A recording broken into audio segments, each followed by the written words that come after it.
தென்னாடுடைய சிவனே போற்றி, எந்நாட்டவர்க்கும் இறைவா போற்றி, காவாய்க்கனகத் திரளே போற்றி, கைலை மலையானே போற்றி போற்றி. எல்லாம் வல்ல சிவனை வணங்கி உலகெங்கும் வாழும் அத்துணை கன்னிராசி நண்பர்களுக்கும் உங்கள் ஜோதிடர் ஆய்வாளர் கோவை குருமூர்த்தியின் இனிய வணக்கம்.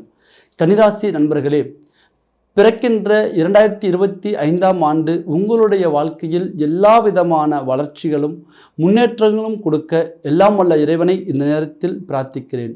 ஜோதிடம் சார்ந்த பல பயனுள்ள சித்தாந்தங்களை தொடர்ந்து பதிவிட்டு வருகின்றோம். அந்த அடிப்படையில் இன்றைய தினம் நாம் காணக்கூடிய தலைப்பு 2025ஆம் ஆண்டு கன்னிராசி நண்பர்களுக்கு எது போன்ற ஒரு முன்னேற்றங்களையும் ஒரு மாற்றங்களையும் கொடுக்க போகின்றது என்பதை இந்த பதிவில் எளிமையாக துல்லியமாக நம்ம பார்க்க போகிறோம். நம்ம சேனலை முதல் முறையாக பார்க்குறவங்க நீங்களாக இருந்தால் சப்ஸ்கிரைப் பண்ணிக்கோங்க, பெல் பட்டன் கிளிக் பண்ணி ஆல் ஆப்ஷன் கொடுத்துக்கோங்க.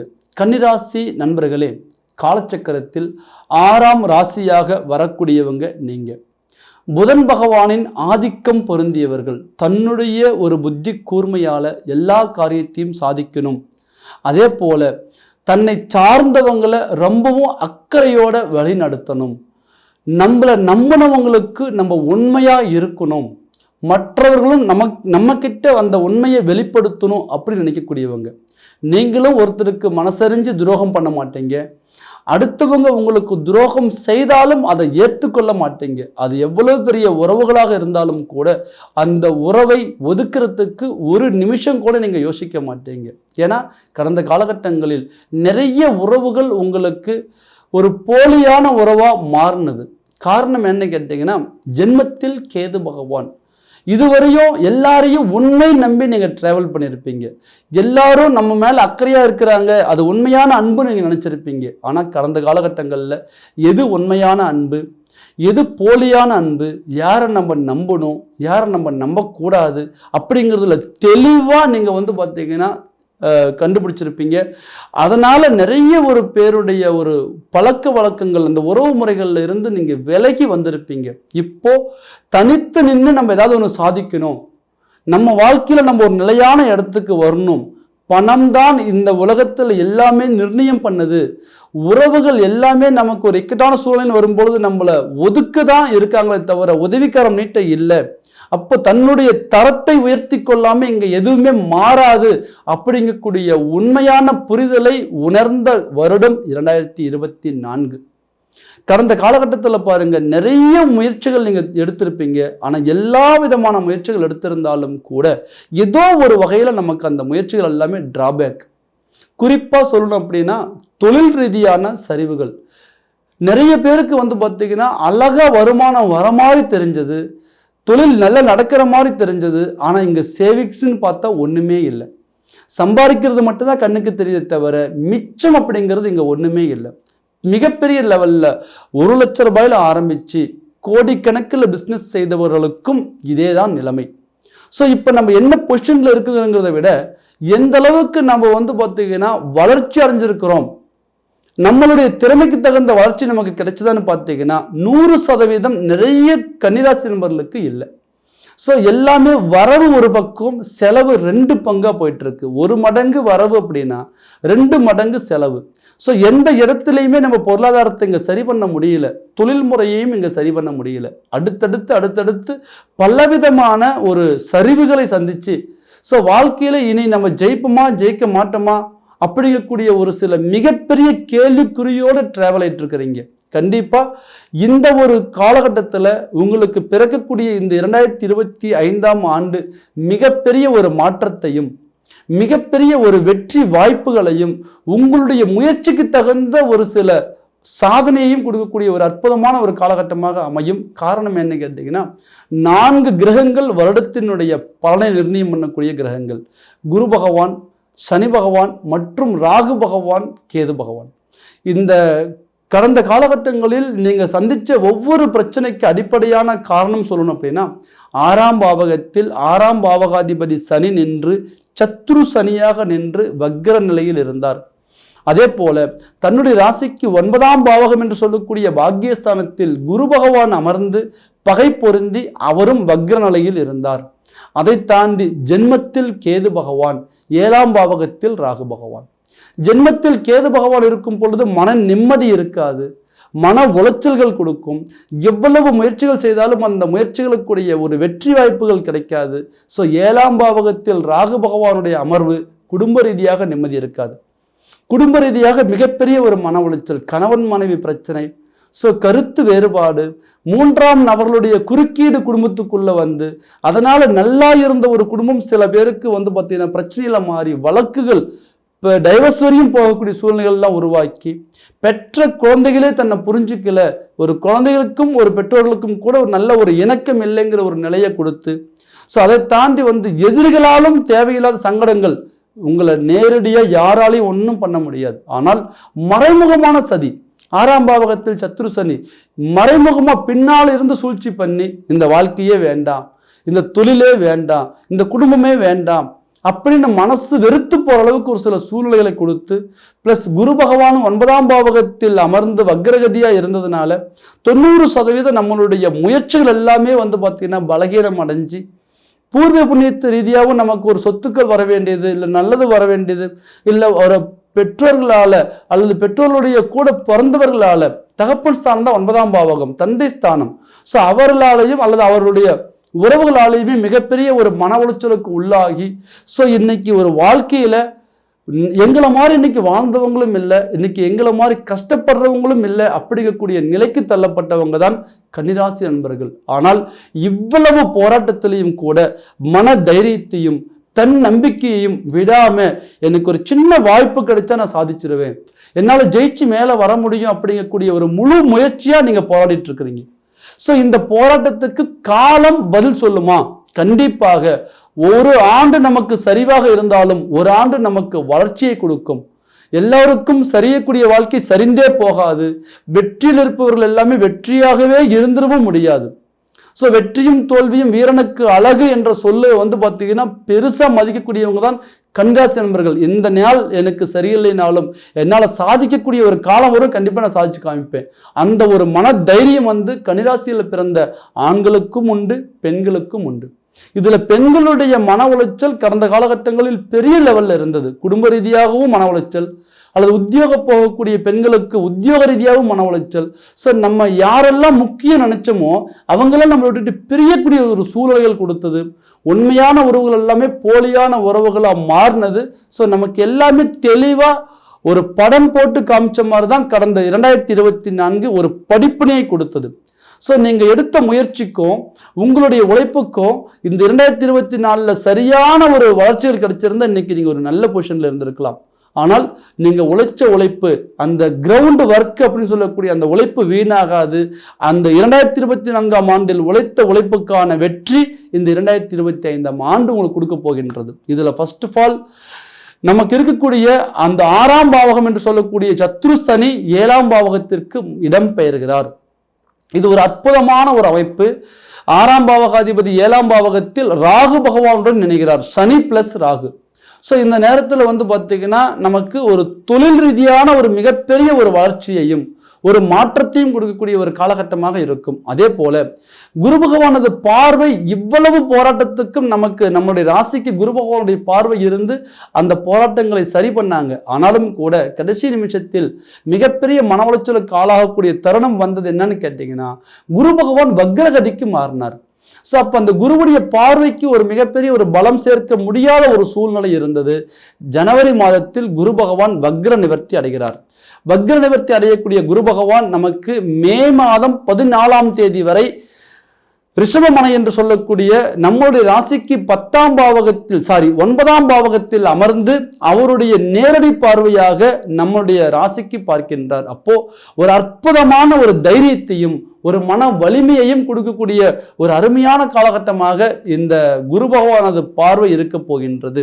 அதை தாண்டி ஜென்மக்கேது விலகுதல். இந்த ஜென்மக்கேது அப்படிங்கிறது நம்மளுடைய ராசியிலேயே உடல் ஸ்தானத்திலேயே கேது பகவானுடைய அமர்வு. எவ்வளவு பெரிய ஒரு முயற்சிகள் எடுத்தாலும் அது தடங்கல் பண்ணி விடக்கூடிய கேது பகவானது பிரச்சனைகள் 90% நமக்கு 2025 மே மாதம் 18ஆம் தேதி 12ஆம் பாவகத்திற்கு கேது பகவான் மாறுகிறார். 6ஆம் பாவகத்திற்கு ராகுவும் 12ஆம் பாவகத்திற்கு கேதுவும் மாறக்கூடிய இந்த ஒரு அமைப்பு கன்னிராசி என்பவர்களுக்கு மிகப்பெரிய ஒரு மாற்றம். கெட்டவன் கெட்டிடில் கிட்டிடும் ராஜயோகம் என்று சொல்லுக்கிணங்க தொழில் ரீதியான வளர்ச்சி. ஃபர்ஸ்ட் ஆஃப் ஆல் கிரகங்கள் நமக்கு இந்த வருடத்துல மிக அற்புதமான சாதகமான நிலையில் இருக்கு. ஒரு அடுத்ததா பார்த்தீங்க அப்படின்னா உங்களுடைய வாழ்க்கையில தொழில் சார்ந்து சந்திச்ச பிரச்சனைகளை நீங்க சரி பண்ணி கொண்டு வந்துடுவீங்க. சார், நான் ஒரு சுயமா தொழில் செய்கிறேன், அடுத்தடுத்து உழைப்பதில் போடுறோம், ஆனால் நஷ்டத்துக்கு மேலே நஷ்டமாக தான் போயிட்டு இருக்கு, சரி பண்ண முடியல. சரி, புது தொழில் ஆரம்பிக்கலாம்னு நினைக்கிறோம், அது ஆரம்பித்தாலும் கூட அடுத்தடுத்து அது பிரச்சனையில் தான் போய் முடிதே தவிர எனக்கு ஒரு லாபகரமாக இல்லை. கன்னிராசி நண்பர்களே, உங்களுடைய வாழ்க்கையில் மார்ச் மாதம் 29ஆம் தேதிக்கு மேல் சத்ரு சனி விலகுகின்றார். 6ஆம் பாவகத்திற்கு குரு பகவானது பார்வை மே மாதம் 15ஆம் தேதி கிடைக்கப்பெறுகின்றது. ஒரு மனிதனுடைய வாழ்க்கையில் தடைகளை விலக்கக்கூடிய ஒரு காலம் பிறக்கும் பொழுது நீங்க எடுக்கக்கூடிய அத்துணை முயற்சிகளும் உங்களுக்கு சாதகமாக இருக்கும். ஸோ அப்போ உங்களுடைய வாழ்க்கையில சுயமா ஒரு தொழில் ஆரம்பிக்கவோ, இல்லை ஆரம்பிச்ச தொழிலை நீங்க இம்ப்ரூவ் பண்ணவோ, இல்லை தொழில் ரீதியாக இருக்கக்கூடிய ஒரு பிரச்சனைகளை சரி பண்ணக்கூடிய ஒரு காலம் மே மாதம் 15ஆம் தேதிக்கு மேல். உங்களுடைய முயற்சிகளை பலப்படுத்துங்க, கண்டிப்பா நீங்க தொழில் முறையில சாதிப்பீங்க. ஸோ அதே போல லாபகரமான ஒரு வருடமாக இந்த வருடம் இருக்க போகின்றது. கன்னிராசி நண்பர்களுக்கு பொருளாதார ரீதியாக இருக்கக்கூடிய சிக்கல்கள் அத்துணையும் விலகி தனச்சேர்க்கை உருவாகக்கூடிய ஒரு காலம். மே மாதம் 15ஆம் தேதிக்கு மேல் 10ஆம் பாவகத்திற்கு வரக்கூடிய குரு பகவான் உங்களது ராசிக்கு 2ஆம் பாவகத்தை பார்க்கின்றார். தனஸ்தானத்தை தனகாரகன் குரு 10ஆம் பாவகத்திலிருந்து பார்க்கக்கூடிய இந்த ஒரு தருணம் 11 வருடங்களுக்கு ஒரு முறையே உங்களுக்கு அமையும். ஆக இந்த ஒரு அற்புதமான தருணம் கன்னிராசி நண்பர்களுக்கு பொருளாதார ரீதியா எவ்வளவு சரிவுகள் இருந்தாலும் நீங்க முன்னேறி வரக்கூடிய ஒரு வாய்ப்பை உருவாக்கி கொடுக்கும். உங்க முயற்சியை பொருளாதார ரீதியா பலப்படுத்துங்க, வரவு செலவுகளை சரி பண்ணுங்க, எதை முன்னாடி கட்டணும், எந்த கடனை இப்ப சரி பண்ணி கொண்டு வரணும், ஸோ எந்த பணத்தை நம்ம வாங்குறதுக்காக நம்ம பணம் வெளியில கொடுத்துருப்போம், பல நாள் அது வராம இருந்திருக்கும், எப்ப நீங்க ப்ரெஷர் கொடுங்க, கண்டிப்பா உங்களுக்கு கைவிட்டு போன பொருள், கைவிட்டு போன சொத்து, கைவிட்டு போன பணம், கைவிட்டு போன நகைகள் உங்களுக்கு திரும்ப கிடைக்கும். ஸோ இது ஒரு அற்புதமான ஒரு பொருளாதார வளர்ச்சிக்கான ஒரு காலகட்டமாக இருக்கும் மே மாதம் 15ஆம் தேதிக்கு மேல். அதே போல நிறைய நண்பர்களுக்கு கடன் பிரச்சனை தீராம இருக்கு. ஸோ இந்த நேரத்தில் மே மாதம் 15ஆம் தேதிக்கு மேல் ஒரு சின்ன கடன் நீங்க கட்டுங்க. ஏதாவது ஒரு 5 லட்ச ரூபாய் கடன் இருந்தது அப்படின்னா ஃபர்ஸ்ட் ஆஃப் ஆல் ஒரு 5000 ரூபாய் நீங்க பே பண்ணுங்க. அதனுடைய தொடர்ச்சி உங்களுக்கு அத்துணை கடனையுமே படிப்படியாக தீர்க்கக்கூடிய ஒரு காலகட்டமாக இருக்கும். இந்த குரு பகவானது 9ஆம் பார்வை 6ஆம் பாவகத்திற்கு இருக்கின்றது. கடன்ல இருந்து நீங்க வெளியில வருவீங்க. மிகப்பெரிய மன உளைச்சல், கடன் நமக்கு அதிகமா இருக்கே, சரி பண்ண முடியுமா, சமாளிக்க முடியுமா, நம்ம அடுத்த தலைமுறைக்கு நம்ம ஏதாவது வச்சுட்டு போகணும்னு நினைக்கிறோம், ஆனா நம்ம தலைமுறையிலேயே நம்ம கடன் வச்சுட்டு போயிடுவோமோ, சொத்து வச்சுட்டு போயினாலும் பரவாயில்ல, எங்க அவங்களுக்கு சுமையை கொடுத்துட்டு போயிடுவோமா, நிறைய பெற்றோர்களுக்கு இந்த மன வருத்தம். ஸோ அழகா தீர்க்கக்கூடிய ஒரு வருடம் இந்த 2025. அதையும் தாண்டி நிறைய பேருக்கு பாருங்க, ஒரு உத்தியோக ரீதியான ஒரு வாய்ப்பு அமையல. படிச்சிருக்கோம் சார், ஆனால் வேலைக்கு ட்ரை பண்ணுறோம், எவ்வளவு தொடர்ந்து போராடினாலும் கூட உத்தியோகம் அமையல. ஒரு இடத்துல உத்தியோகம் அமையுது, ஒரு 3 மாசத்துக்கு மேல எங்களால் கண்டினியூவா அந்த இடத்துல இருக்க முடியல, அடுத்தடுத்து நாங்கள் வேலையில மாற்றம் பண்ணிட்டே போறோம், ஒரு நிரந்தர வேலை கிடைக்குமா, ஒரு மிகப்பெரிய ஒரு வருத்தம். ஒரு யங்ஸ்டரா இருக்கக்கூடிய ஒரு 27 வயசு 30 வயசுக்குள்ள இருக்கக்கூடியவங்களுக்கு ஒரு நிலையான தொழில் இல்லைங்கிறது ஒரு மிகப்பெரிய கேள்விக்குறி. கன்னிராசி அன்பர்களே, இந்த வருடத்துல உங்களுடைய நிலையான தொழில் நீங்க உருவாக்குவீங்க. அதே போல அரசு பணிக்காக முயற்சி பண்ணக்கூடிய ஒவ்வொருத்தருக்கும் அரசு பணியுடைய ஒரு வாய்ப்புகள் அமையும். அதை தாண்டி திருமண வாய்ப்புகள் உருவாகும். 2ஆம் பாவகம் என்பது குடும்பஸ்தானம். குரு பகவானது பார்வை 2ஆம் பாவகத்திற்கு இருக்கின்றது. அப்போ திருமண வாய்ப்புகள் உருவாகும்.